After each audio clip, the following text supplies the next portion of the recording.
નમસ્કાર વાલા વિદ્યાર્થી મિત્રો, સ્વાગત છે તમારું। આજે વાત કરીશું ધોરણ 11માં મિત્રો આપણી વાર્ષિક પરીક્ષા એપ્રિલ 2026ના રોજ ગુજરાતી વિષયનું જે પેપર 80 ગુણનું આવનાર છે તેનું આપણે એસવીએસ કક્ષાનું મોસ્ટ આઈએમપી સોલ્યુશન આ વિડીયોમાં કરવા જઈ રહ્યા છીએ। તો ચાલો વિદ્યાર્થી મિત્રો વિડીયોની શરૂઆત કરીએ। તેના પહેલાં ખાસ ચેનલમાં નવા હોય તો ચેનલને પણ મિત્રો અવશ્ય સબસ્ક્રાઇબ કરી વિડીયોને લાઇક અને શેર કરવાનું ન ભૂલતા। મિત્રો ધોરણ 11 ગુજરાતી વિષયની આપણી આ વખતે 80 ગુણની પરીક્ષા 3 કલાકની અંદર આપણી શાળામાં પેપર પૂર્ણ કરવાનું છે। ત્યારે આપણે સૌપ્રથમ વિભાગ નંબર A થી શરૂઆત કરીશું। અહીંયા તમને નીચે આપેલા વિકલ્પમાંથી યોગ્ય વિકલ્પ પસંદ કરવાનો છે। મિત્રો પહેલો પ્રશ્ન છે, કવિશ્રી દેવીજી રામજી મોઢાનું ઉપનામ શું છે? તો મિત્રો દેવજી રામજી મોઢાનું ઉપનામ જવાબ આવશે શિરીષ। બીજું, ભજન કરે તે જીતે કાવ્ય કવિના કયા કાવ્ય સંગ્રહમાંથી લેવામાં આવ્યો છે? તો અહીંયા મિત્રો આપશે સંજ્ઞા। એના પછી એક વાક્યમાં જવાબ લખવાના છે, જેની અંદર ત્રીજો પ્રશ્ન છે, ખીલા સામે જોઈને લુહાર એક શ્વાસે શું બોલે છે? તો મિત્રો એનો જવાબ છે, ખીલા સામે જોઈને લુહાર એક શ્વાસે બોલે છે કે મેં મકાન બાંધવા માટે જે ખીલા જડ્યા હતા તે ખીલા તો અહીં વધસ્તંભ પર લટકાવવા ઉપયોગમાં લીધા છે। ચોથો પ્રશ્ન છે, ભગવાને સપનામાં આવી શું કહ્યું? તો મિત્રો ભગવાને સપનામાં આવીને કહ્યું, કેટલા વર્ષનો થયો તું? 100માંથી અડધા તો તે ખર્ચી નાખ્યા, હવે લાવ મારો ભાગ। પાંચમો પ્રશ્ન છે, કવિ મારવાની ઉતાવળ શા માટે કરતા નથી? જવાબ છે, કવિના સ્વર્ગના અસ્તિત્વ વિશે શંકા છે, માટે કવિ મરવાની ઉતાવળ કરતા નથી। છઠ્ઠું છે, કવિ કાગડા કોને કહે છે? તો મિત્રો કવિ પોતાની કાગડા કહે છે। એના પછી 3-4 વાક્યની અંદર મિત્રો જવાબ લખવાના છે, જેમાં સાતમો પ્રશ્ન છે, નાવિકે રામના પગ કેમ પખાડ્યા? પખાળવા એટલે મિત્રો ધોવા। તો શ્રી રામના ચરણોની રજને દૂર કરવા ગુરુ વિશ્વામિત્રએ સૂચવેલા ઉપાયને ધ્યાન પર લઈને નાવિકે ગંગાજળથી શ્રીરામના ચરણ પખાડ્યા। અને બીજું કારણ એ છે કે શ્રીરામ ભગવાનનું સ્વરૂપ છે તે જાણતો હતો, જો ભગવાનના ચરણને ધોવાનો લાહવો મળે તો જીવન પણ ધન્ય બની જાય। આઠમો પ્રશ્ન છે, ચંદ્રહાસ કેવી રીતે ઉગર્યો? તો એનો જવાબ છે, ચંદ્રહાસની કમરમાં બાંધેલા પત્રમાં વિષ્યાના પિતાએ પુત્ર મદનને ચંદ્રહાસને વિશે આપવાનું લખ્યું હતું। આ પત્ર વિષ્યાના હાથમાં આવતા તેણે આ બાબતનો ખ્યાલ આવ્યો। તે જ ક્ષણે વિષ્યાને સમય સૂચકતા અને કોઠાસૂઝ વાપરીને પત્રમાં લખેલું કે વિષ દેજો શબ્દમાં વિષની પાછળ યા અક્ષર ઉમેરીને વિષનું વિષયા કરી નાખ્યું। આમ વિષયાની કોઠાસૂઝને કારણે ચંદ્રહાસ ઉગરી ગયું। એના પછી મિત્રો 9મો પ્રશ્ન છે, 52નો સઘળો વિસ્તાર એટલે શું? તો વિદ્યાર્થી મિત્રો એનો જવાબ આ રીતે લખી શકાય કે આખો વેદાંત માર્ગનો અભ્યાસી છે તેનું તત્વચિંતન ખૂબ જ માર્મિક છે, એટલે કે પરમ તત્વને સમજાવવા માટે મૂળાક્ષર જેવી પ્રાથમિક બાબતોનો આધાર લે છે। જેમ કક્કામાં 52 અક્ષર હોય છે અને સંસારની તમામ બાબતનો વ્યવહાર આ મૂળાક્ષર પરથી બનેલી ભાષા દ્વારા થાય છે, મનુષ્ય સંસારિક જીવનમાં આ 52 મૂળાક્ષરમાં જ ઘેરાઈ જાય છે, તેથી આગળનું વિચારી શકતો નથી। સંસારિક જીવનની મોહમાયાથી પર થઈને પરમેશ્વર તરફ જવાનું 53નું અક્ષર છે। ટૂંકમાં સંસારિક મોહમાયામાંથી મુક્તિ મેળવી પરમેશ્વરની આરાધના તરફ વળવા આ 52 અક્ષરની અખાએ વાત મૂકી છે।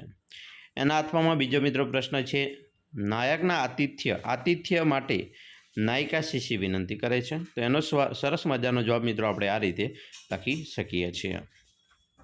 મિત્રો આગળ જોઈશું, નીચેના પ્રશ્નોના 8-10 વાક્યમાં ઉત્તર લખવાના છે, જેમાં 10મો પ્રશ્ન છે, ચક્રવાકીના જીવન ઉપર રહેલો નિયતિનો પ્રભાવ વર્ણવો। મિત્રો અહીંયા ચક્રવાક મિથુન કવિકાંતનું ખંડકાવ્ય છે, એના વિશે સરસ મજાનો આપણે આ પ્રશ્નોનો જવાબ લખેલો છે। તમારી પરીક્ષામાં મિત્રો 100% પૂછાયો પ્રશ્ન છે, એટલે મોસ્ટ આઈએમપી બની રહેશે, એટલે એકવાર વાંચી મિત્રો તૈયાર કરી લેવો। એના આત્મામાં બીજો પ્રશ્ન છે, પરાજયની જીત ખંડકાવ્ય દ્વારા રજૂ થતો માનવ સંદેશ, એના વિશે પણ મિત્રો આ રીતે આપણે જવાબ લખી શકીએ। વિભાગ બી ઉપર જઈશું। નીચે આપેલા વિકલ્પમાંથી યોગ્ય વિકલ્પ પસંદ કરવાનો છે, જેમાં 11મો પ્રશ્ન છે, મુંબઈ છોડી શાસ્ત્રીજીએ વતનમાં કઈ કામગીરી સ્વીકારી? તો અહીંયા આપણો જવાબ બનશે ડી, શિક્ષકની। 12, હુકમ માલિક એકાંકીમાં કેટલા પાત્રો છે? તો મિત્રો એમાં 2 પાત્રો આવેલા છે। એના પછી નીચે આપેલા પ્રશ્નોને એક વાક્યમાં ઉત્તર આપવાના છે, જેમાં મિત્રો પહેલો પ્રશ્ન છે, એટલે કે 13મો, શેરીમાં પગ મૂકતા લેખકને કોણ કોણ વળગી પડ્યા? તો આનો જવાબ તમારે કોમેન્ટ બોક્સમાં અવશ્ય મિત્રો આપવાનો છે। 14મો પ્રશ્ન છે, નીલાએ મામાને ઘેર જઈને મીના પાસેથી કેવા સાજણ શણગાર શીખી લીધા? તો મિત્રો નીલાએ મામાને ઘેર જઈને મીના પાસેથી ઘણા સાજણ શણગાર શીખી લીધા. બેલટો, રેશમી સાડી, મોં પર પાવડર, આંખની બહાર સુધી ખેંચેલી મેસ તેમજ હીલવાળા ચંપલ વગેરે જેવા શણગાર એણે શીખી લીધા હતા. 15મો પ્રશ્ન છે, બાએ દીકરા દીકરીને કેવી રીતે ભણાવ્યા હતા?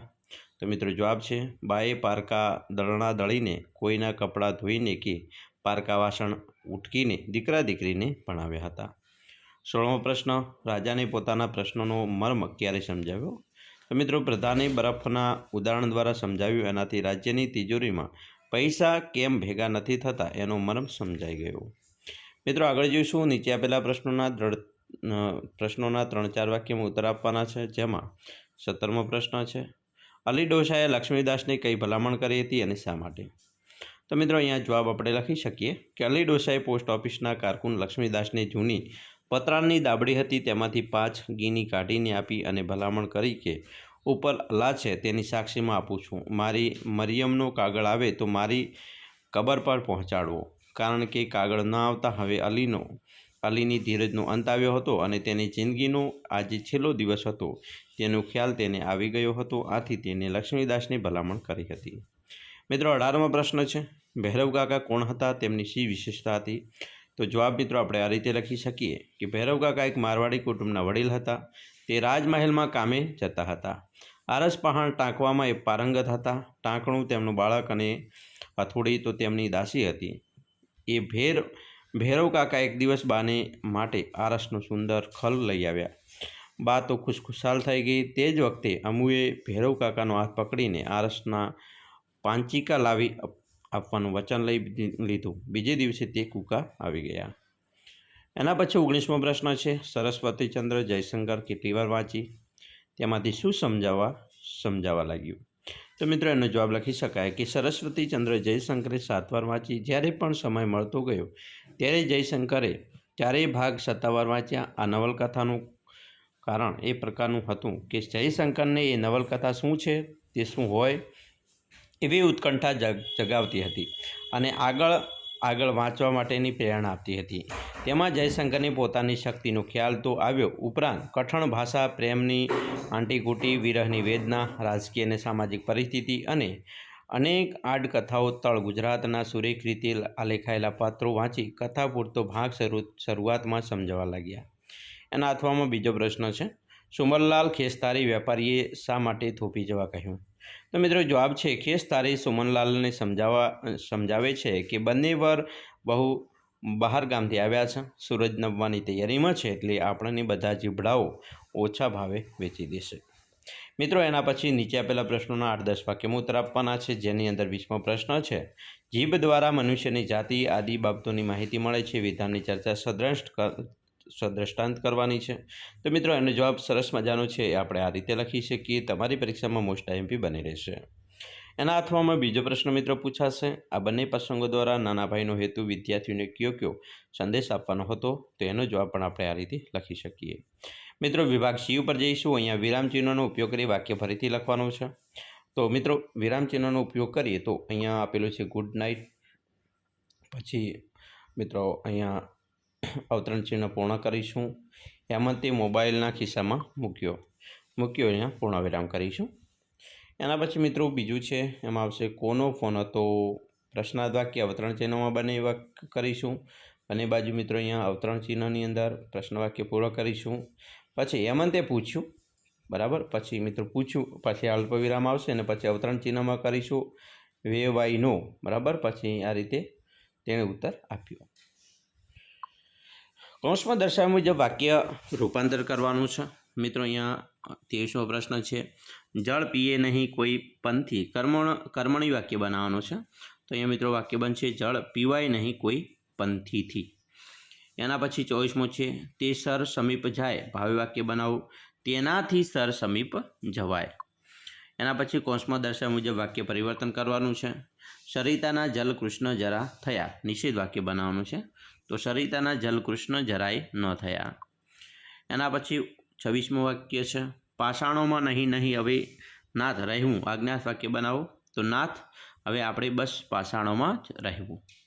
એના પછી મિત્રો વાક્યમાં પ્રત્યયો ખોટા વપરાયા હોય તે સુધારીને લખો. જેમ કે મારા હાથથી કપ રકાબી મુખ, અહીંયા આવશે મિત્રો મારા હાથમાં કપ રકાબી મુખ, થી નહીં પરંતુ માં. રોટી પ્રયોગ છે પગ પખાળવા, એટલે મિત્રો એનો અર્થ થાય છે પવિત્ર ભાવથી પાણી વડે પગ ધોવા, મન આપવું. વાક્ય થશે અમારા કુટુંબમાં ગુરુ ઘેર વધારે ત્યારે પગ પખાળવાનો રિવાજ છે. એના પછી મિત્રો અ અને બ વિભાગ છે, જેની અંદર હરિ. તો મિત્રો હરિ એટલે પરમાત્મા, ઈશ્વર, અને વન એટલે જંગલ, કાનૂન, એવું થશે.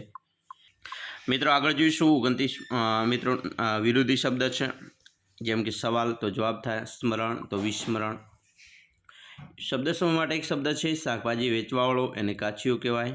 ઊંચી ડોકો એને ઉદ્ગ્રીવ કહેવાય. તળપદા શબ્દ છે મનુજ એટલે મનુષ્ય અને સાટે, બરાબર. તો એ પણ તમારી કોમેન્ટ બોક્સમાં આપવાનો જવાબ છે. સંયોજક શોધીને લખવાનો છે અહીંયા મિત્રો. આવ્યા છો ત્યારે ઉતારા કરતા જાઓ, જ્યારે ત્યારે, જ્યારે આવ્યા છો ત્યારે ઉતારા કરતા જાઓ. જમકું અને જમના ચીબડા વેચવા બેઠા હતા, તો અહીંયા મિત્રો સંયોજક આવશે આને. વિભક્તિ વપરાય છે તે જણાવવાની છે. અહીંયા મિત્રો 38મો પ્રશ્ન છે. આખો વખત સાંભળનારના કાનમાં એક ઘૂમ્યા કરે છે, તો અહીંયા સાંભળનારના એ ષષ્ઠી વિભક્તિ, સંબંધક કાનમાં એ સપ્તમી વિભક્તિ, અધિકરણ કહેવાય. 39 મનુષ્યનું મગજ વધારે બળવાન હોય છે, તો મિત્રો અહીંયા મનુષ્યનું તો ષષ્ઠી વિભક્તિ છે, સંબંધક. એના પછી જોડણી સુધારવાની છે, દર્પણ તો આ રીતે લખાશે.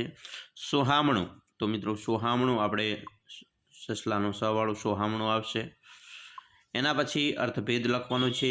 પરિણામ એટલે મિત્રો ફળ, નતીજો, અને પરિમાણ એટલે માપ.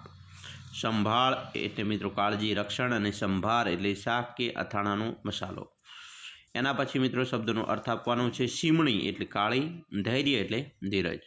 હવે આપણે વિભાગ ડી ઉપર જઈશું. અહીંયા મિત્રો વાક્ય કાવ્ય પંક્તિઓ આપેલી છે. આ કાવ્ય પંક્તિની જે પ્રશ્ન આપેલા છે એને જવાબ આપણે આ કાવ્ય પંક્તિ ઉપરથી મિત્રો શોધીને લખવાના છે, બરાબર. આ જવાબો તમને આપેલા છે, એકવાર યોગ્ય રીતે તમારે વાંચી લેવાના છે. આ પ્રકારે તમારે મિત્રો કાવ્ય પંક્તિ આવશે અને એના જવાબો તમારે કાવ્ય પંક્તિની અંદરથી લખવાના રહેશે. એવી રીતે ગદ્યખંડ પણ પૂછાશે. ગદ્યખંડની અંદર પણ મિત્રો તમારે અહીંયા ખાસ કરીને ગદ્યખંડ આપેલો છે. આ ગદ્યખંડ વાંચી સમજી અને પ્રશ્નો છે એને વાંચી સમજી અને જવાબ આપવાના છે. એના જવાબો પણ મિત્રો આપણે આ રીતે લખી શકીએ. એકવાર ફકરો વાંચી એના પ્રશ્નોના જવાબ ઉપરના ફકરામાંથી આપવાનો પ્રયત્ન કરજો અને પછી તમારે જવાબ જોવાનો પ્રયત્ન કરજો, જેથી કરી તમારું યોગ્ય રીતે મિત્રો અહીંયા મૂલ્યાંકન થાય છે એ થઈ શકે. વિભાગ ડીની વાત કરીએ તો અહીંયા મિત્રો નિબંધ આપેલા છે, જેમ કે ગ્રીષ્મનું મધ્યાહન. તો એના તમને અહીંયા જે મુદ્દા આપેલા છે, મુદ્દા આધારિત તમારે યોગ્ય 200 શબ્દોની અંદર મિત્રો નિબંધ છે એ લખવાનો રહેશે. એના અથવામાં બીજો પ્રશ્ન આપેલો છે, નિબંધ આપેલો છે. હોળી ધૂળેટી રંગીલો ફાગણ મહિનો આવ્યો રે, એટલે કે હોળી ધૂળેટી વિશે તમારે નિબંધ છે એ મુદ્દા આધારિત લખવાનો રહેશે. એ પણ મુદ્દા આપેલા છે. એના પછી મિત્રો તમને અહેવાલ આપેલો છે, જેમ કે ધોરણ 10ના વિદ્યાર્થીઓની વિદાય સમારંભનો અહેવાલ. તો અહીંયા તમારે અહેવાલ છે એ પણ મિત્રો આ રીતે લખી શકો છો. અને છેલ્લે તમને વિચાર વિસ્તાર આપશે, જેમ કે આપ બળે એકલ ખૂણે ધૂપ બધે પ્રસરંત, એવ જગમાં જન્મ્યા અગરબત્તીને સંત. તો એ વિચાર વિસ્તાર પણ મિત્રો ખાસ તૈયાર કરી લેવાનો છે. આવા વિચાર વિસ્તાર પણ તમને 5 ગુણમાં પૂછી શકશે. તો વિદ્યાર્થી મિત્રો આવી રીતે આપણું પેપર આવવાની શક્યતા છે. આશા રાખીએ છીએ તમને આપણા વિડીયો ખૂબ જ ઉપયોગી નીવડશે.